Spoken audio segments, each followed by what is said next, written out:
Side खबरों के लिए सब्सक्राइब करें फ्लेम मीडिया और उसके बाद बेल आइकन को प्रेस करें ताकि सबसे पहले आपको मिले एक्सक्लूसिव खबरें।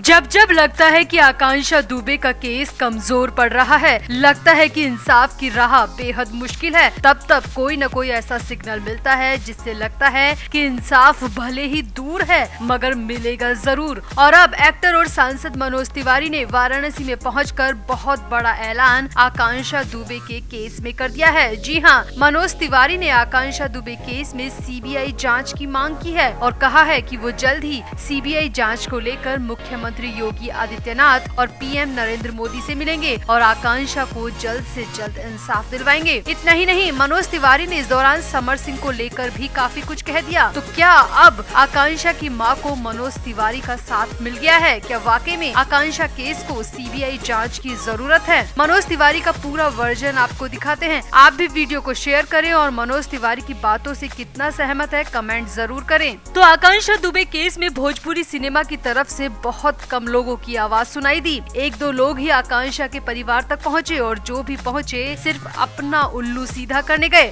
ताकि लोग कहीं गुस्से में उनका ही बायकॉट न कर दे, उनकी फिल्मों को देखना बंद न कर दे। मगर खुलकर अभी तक कोई नहीं बोला। पवन सिंह हो या फिर अक्षरा सिंह, निरहुआ हो या फिर खेसारी लाल, किसी ने भी आकांक्षा की मौत के लिए इंसाफ की बात नहीं की। पवन सिंह और अक्षरा सिंह आकांक्षा के परिवार को ढांढस बंधाने तो पहुंचे मगर इंसाफ की बात को वो भी उठाने से बचते रहे क्योंकि कोई भी ऐसे पचड़े में फंसना नहीं चाहता। मगर अब सांसद और भोजपुरी सिनेमा के बड़े अभिनेता रहे मनोज तिवारी ने पहली बार आकांक्षा दुबे के केस में चुप्पी तोड़ी है। आकांक्षा की मौत के पूरे 1.5 महीने बाद मनोज तिवारी आकांक्षा का नाम अपनी जुबान पर लाए और वाराणसी में मंच से काफी कुछ कह दिया। दरअसल मनोज तिवारी दिल्ली से वाराणसी पहुँचे थे जहाँ वो काशी फिल्म संस्था के एक कार्यक्रम में शामिल हुए। कार्यक्रम में मनोज तिवारी ने युवा कलाकारों के साथ काफी वक्त गुजारा और अपनी पुरानी यादों को ताजा किया। इस दौरान मनोज तिवारी ने कहा कि भोजपुरी सिनेमा काफी प्रगति कर रहा है, अच्छा कंटेंट बन रहा है और सबसे अच्छी बात है कि अब युवा पीढ़ी फिल्मों की दुनिया में अपना करियर बनाने के बारे में सोच रही है और बाहर के लोग भी भोजपुरी सिनेमा में काम करने के लिए पूरी तरह से लालायित है। ये भोजपुरी इंडस्ट्री के लिए ग्रीन सिग्नल है। अब मनोज तिवारी काशी फिल्म संस्था के मंच से जब ये सब कुछ बोल रहे थे तभी वहाँ मौजूद लोगों की भीड़ में से आकांक्षा दुबे को इंसाफ दो के नारे लगने लगे, समर सिंह को फांसी दो के नारे लगने लग गए। अब नारे इतने ज्यादा और जोर से लग रहे थे कि मनोज तिवारी को 2 मिनट के लिए अपनी बात को बीच में रोकना पड़ा, चुप होना पड़ा और इसके बाद मनोज तिवारी को अपनी बातों को पूरी तरह बदलते हुए आकांक्षा दुबे के लिए बोलना ही पड़ा। मनोज तिवारी ने कहा कि ये नारे जो लग रहे हैं, ये हूटिंग जो हो रही है वो उस एक्ट्रेस के लिए हो रही है जो कि असमय दुनिया से चली गई। मनोज तिवारी ने कहा कि आकांक्षा दुबे काफी टैलेंटेड थी, मेरे पास हमेशा उसकी गुड रिपोर्ट आती थी और उसका फ्यूचर काफी ब्राइट था, मगर उसके साथ जो हुआ वो यकीन से परे है। मनोज तिवारी ने आगे कहा, भोजपुरी सिनेमा में किसी एक्ट्रेस के साथ सालों से मारपीट और टॉर्चर होता रहा और आखिर में उसे मरना पड़ा। ये सुनकर दिल काफी टूट गया था। मैं अब तक इस मामले में इसलिए कुछ नहीं बोला क्योंकि पुलिस की जांच इस मामले में चल रही थी, मगर अब मुझे लगता है कि ये सही वक्त है जब मैं आकांक्षा के मामले में अपनी राय रखूं, अपने विचार रखूं। मनोज तिवारी ने कहा कि समर सिंह पर जो आरोप लग रहे हैं अगर उनमें से 1% भी सच्चाई है तो मैं इस पूरे मामले में सीबीआई जांच की पैरवी करूंगा क्योंकि पुलिस जिस तरह काम कर रही है, जिस तरीके का गैर जिम्मेदाराना रवैया पुलिस की तरफ से दिखाया गया वो इस केस के लिए काफी कमजोर पॉइंट बन गया है। इसीलिए मैं चाहता हूँ कि आकांक्षा केस की जाँच सीबीआई के हाथों से की जाए।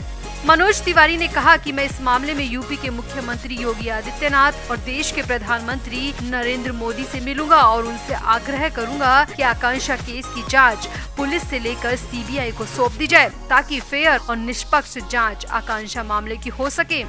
मनोज तिवारी ने कहा, उस लड़की को तो हम वापस नहीं ला सकते, एक माँ की गोद से जो छिन गया है उसकी भरपाई तो नहीं कर सकते, मगर इंसाफ दिलाकर कुछ हद तक राहत तो दे ही सकते हैं। कुल मिलाकर मनोज तिवारी ने साफ साफ कह दिया कि आकांक्षा दुबे केस में सीबीआई जांच की बात को आगे बढ़ाएंगे और आरोपी समर सिंह को सजा दिलाकर रहेंगे। मनोज तिवारी ने साफ शब्दों में कहा कि भोजपुरी सिनेमा पर लगा ये कलंक उसी दिन मिटेगा जिस दिन आरोपी समर सिंह को सजा मिलेगी और एक मां को इंसाफ। तो आपका मनोज तिवारी की बातों पर क्या कहना है? क्या मनोज तिवारी ने ये सब अपने मन से कहा या फिर मंच के सामने मौजूद भीड़ के शोर शराबे के बाद मनोज तिवारी को मजबूरी में आकांक्षा केस पर बोलना पड़ा? आप भी अपनी राय कमेंट बॉक्स में जरूर दें और वीडियो को भी शेयर करें। तो बॉलीवुड के साथ ही मलयालम फिल्म जगत में भी कोहराम मच गया है। ड्रग लेने वाले 2 बड़े एक्टर्स पर आजीवन प्रतिबंध लगा दिया गया है, जिसके बाद तो पूरी फिल्म इंडस्ट्री में अफरा तफरी मच गई। तो जिन अभिनेताओं पर बैन लगाया गया है उनका नाम शेन निगम और श्रीनाथ भासी है और दोनों ही कई बड़ी फिल्मों में नजर आ चुके हैं और मलयालम सिनेमा का बड़ा नाम है। मगर दोनों को फिल्म की शूटिंग के सेट पर ही ड्रग्स का सेवन करते हुए पकड़ा गया, जिसके बाद फिल्म के प्रोड्यूसर ने खुद जाकर पुलिस में दोनों की शिकायत करवाई और तो और फिल्म एसोसिएशन में भी शिकायत करवाई गई, जिसके बाद दोनों अभिनेताओं पर पूरी जिंदगी का बैन लगा दिया गया है। यानी कि ये दोनों कलाकार अब ना तो किसी फिल्म में काम कर सकेंगे और ना ही टीवी या कमर्शियल में काम कर पाएंगे। दोनों पर लाइफ टाइम बैन का फैसला मलयालम फिल्म एसोसिएशन ने लिया है। यहाँ आपको बता दें कि जिन अभिनेताओं पर लाइफ टाइम बैन लगा है वो मलयालम सिनेमा के बड़े कलाकार माने जाते हैं। एक्टर शेन निगम तो इश्क और कुंबालगी नाइट्स जैसी हिट फिल्मों में काम कर चुके हैं और दूसरे अभिनेता श्रीनाथ भासी के नाम भी कई सुपरहिट फिल्में हैं, मगर दोनों पर अब उम्र भर का प्रतिबंध लगा दिया गया है। मलयालम फिल्म इंडस्ट्री में कोई भी इन दोनों को किसी भी तरह का काम नहीं देगा। आगे देखिए, शिकायत करने वाले प्रोड्यूसर रंजीत की माने तो मलयाली एक्टर शेन निगम और श्रीनाथ भासी के रवैये ने सारी हदें पार कर दी थी। उन्हें कई बार रोका गया, समझाया गया, मगर वो सेट पर ड्रग लाते और सेवन करते रहे, जिससे साथ काम करने वाली लड़कियों को और यूनिट के अन्य लोगों को परेशानी होने लगी। दोनों की शिकायतें इतनी ज्यादा बढ़ गई थी कि अब पानी सिर से ऊपर जा रहा था, इसीलिए ये सख्त कदम उठाना पड़ा। शिकायतकर्ता का कहना है कि अभी तो हमने सिर्फ 2 नाम लिए हैं, मगर पुलिस को हम पूरी लिस्ट देंगे जिसमें कई और बड़े और नामी गिरामी नाम शामिल हैं। अब हम ड्रग को लेकर ढीले नहीं रह सकते, क्योंकि अब सेट पर भी ये लोग अपनी खराब आदतों से बाज नहीं आ रहे हैं। फिल्म इंडस्ट्री को बदनाम करने वाले लोगों को किसी कीमत पर बख्शा नहीं जाएगा। सामने आया है कि इस लिस्ट में एक ऐसे अभिनेता का नाम भी शामिल है जिसकी फिल्में हिंदी बोलने वाले लोग भी खूब पसंद करते हैं। ये बहुत बड़ा नाम है। सूत्रों की माने तो मलयाली प्रोड्यूसर रंजीत ने फिलहाल 2 एक्टर शेन निगम और श्रीनाथ भासी के खिलाफ एसोसिएशन में शिकायत की है, जो सेट पर ड्रग्स लेते थे।